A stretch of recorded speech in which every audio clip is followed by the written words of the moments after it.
kayo kung bakit natitigil ang pagpasok ng SSS pension mula sa namatay na asawa. Ito nga daw yung problema, after 2 years, biglang natigil ang pagpasok ng pension sa kanyang bangko.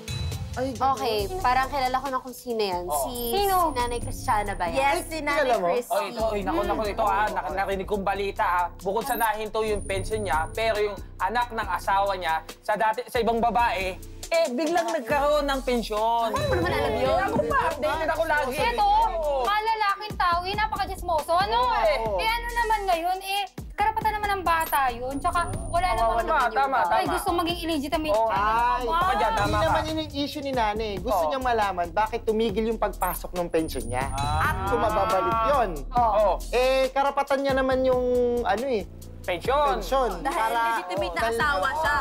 Legal na asawa siya nung yumao. Tama yan. May punto ka dyan. Malaking punto mo dyan. So may kabit nga. Oo nga. Ito boy, may kabit. Uy, Tito Boy, may kabit daw. Hindi pwede yun. May kapit ito, boy. Okay, magandang pagkakulot mo.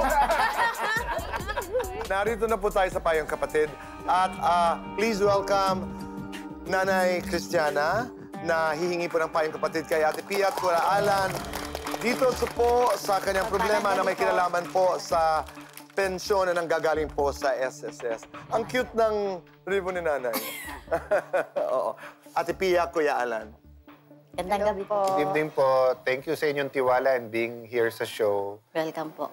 Kwento nyo ng konti kung ano yung sitwasyon. Ganito po yun. Nagpapasalamat pala ako sa Panginoon dahil eto na may tutulong na sa problema ko. Ganito po yun. Kasi namayapa po yung mister ko 2018.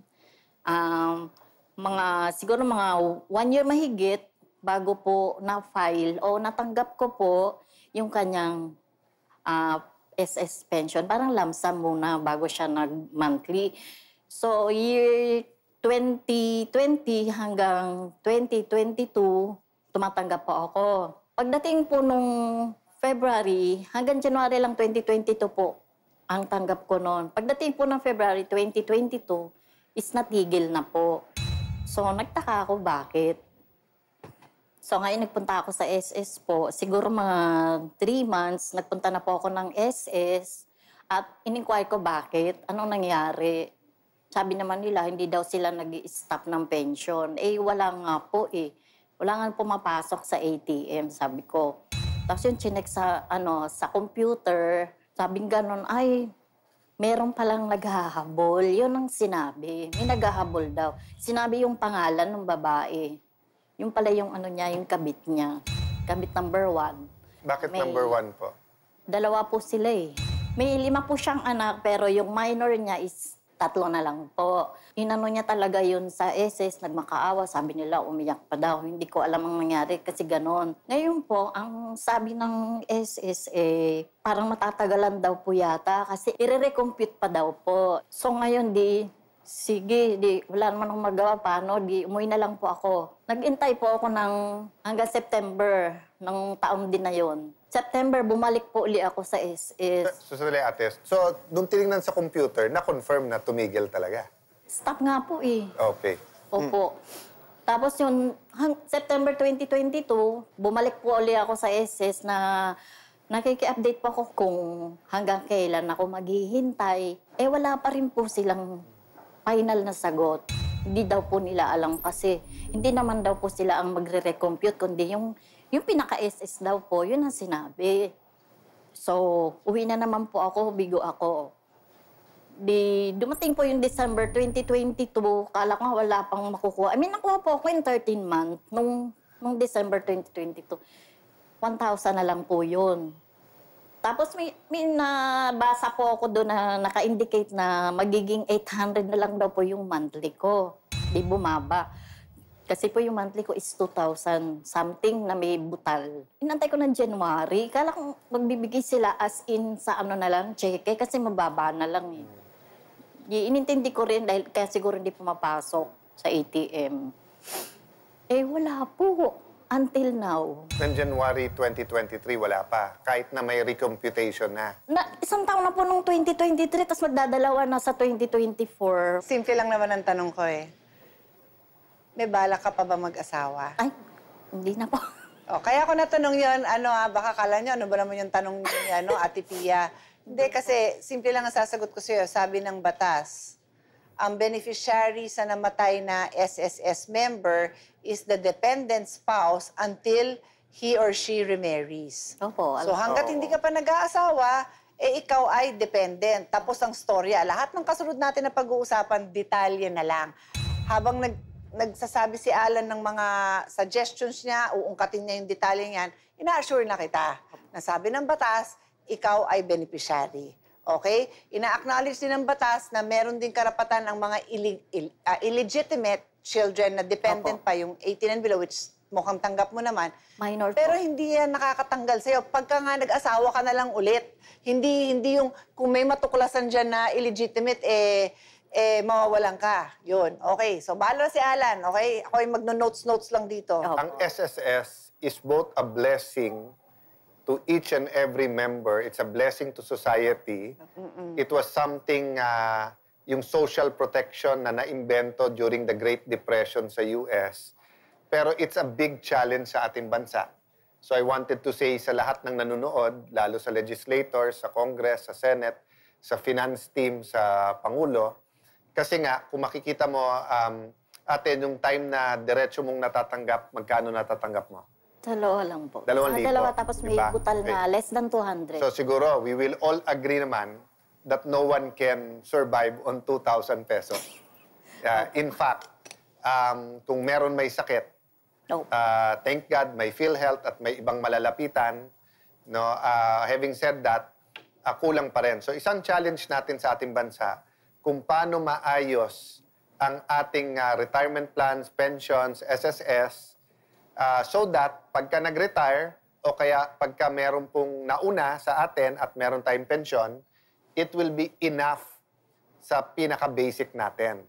Ang problema, syempre, umaangal din yung empleyado at ang employer kung itataas ang contribution. Opo. Hindi rin naman pwedeng ang gawin ng SSS magic.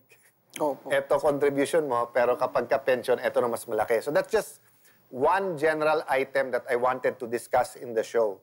As a nation, we have to find a solution kasi kailangan yung nakukuha natin pension is more or less sapat sa basic na pangangailangan. Okay.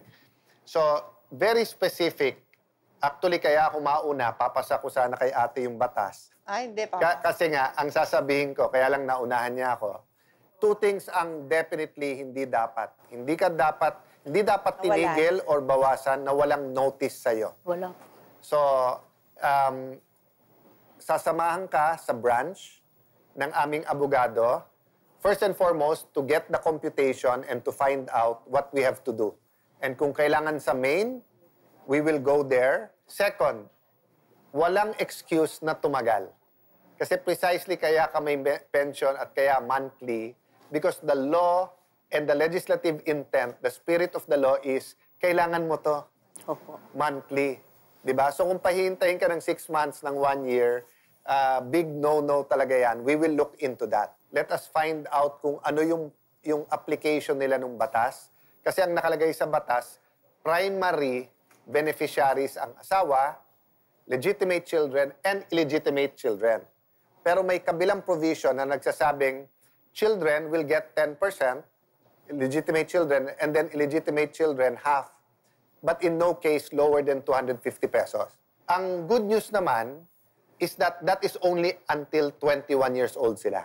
So after that, tuloy-tuloy ang pension sa iyo, Ate Christy. And kami ay parating may gratitude dito sa CIA with BA. Actually, pwede mong itawag lang to. Pwedeng sa side ng show, nag-usap lang tayo. But because you allowed us to go into your life, to ask personal questions, at hindi madali sa isang asawa na sabihin, nagkaroon ng ibang babae. And throughout the interview sa ating mga kababayan, si ate, hindi naman nagsabing hindi dapat meron yung mga children, kahit illegitimate. So we want to honor you na kahit masakit na malaman na may ibang anak ang iyong asawa, hindi kami nakarinig sa iyo ng hindi dapat silang suportahan din, no? So, in behalf of Kuya Boy and Ate Pia, kung may maisip ka na livelihood, negosyo, 'di ba? CIA with BA wants to be a part of that. And may ilalalaan kami na seed money para sa'yo. Doesn't have to be alone. Meron kang anak, pamangkin, best friend who wants to go into business with you. Kasi mga kamag-anak ko po. mga kamag-anak mo, di ba? So at least, whether it's 800 or 2,000 na kukuha mo, siguro magkakaroon ng konting joy, di ba? And then, Kuya Boy, after yung samahan ka sa SSS branch and ma-resolve to, in the future show, we will show how it will resolve. Okay. Para mabuo sa isip ng mga tao na pag may ganyan sitwasyon, paano gagawin nila? Patuloy ang conversation na ito kasamang mga abogado ng CIA, ng Cayetano in Action. Pero sa iyong tiwala, sa iyong disposisyon, isa kang paalala sa aming lahat na life moves on kahit ano pa. Maraming salamat. Thank you din po. Ate Pia, Kuya Alan, yes or no?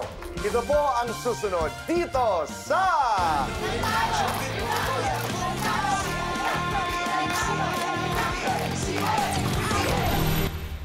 Sinamahan ng Cayetano in Action with Boy Abunda si Nanay Christy sa SSS Deparo para linawin ang paghinto ng kanyang SSS pension. Dito nalaman ni Nanay mula sa Head of Accounts Management na may iba pang dependents ang asawa niya sa isa nitong karelasyon. Hindi ito naisama sa deklarasyon niya noong siya ay nag-apply ng pension at ngayon nag-file na rin ng claim ang mga nasabing dependents. Kailangan ma-compute muli ang pension ng mga beneficiaries ng kanyang asawa para maisama ang lahat ng dependents at ma-offset ang mga natanggap na sobra ni Nanay Christy sa mga nagdaang taon.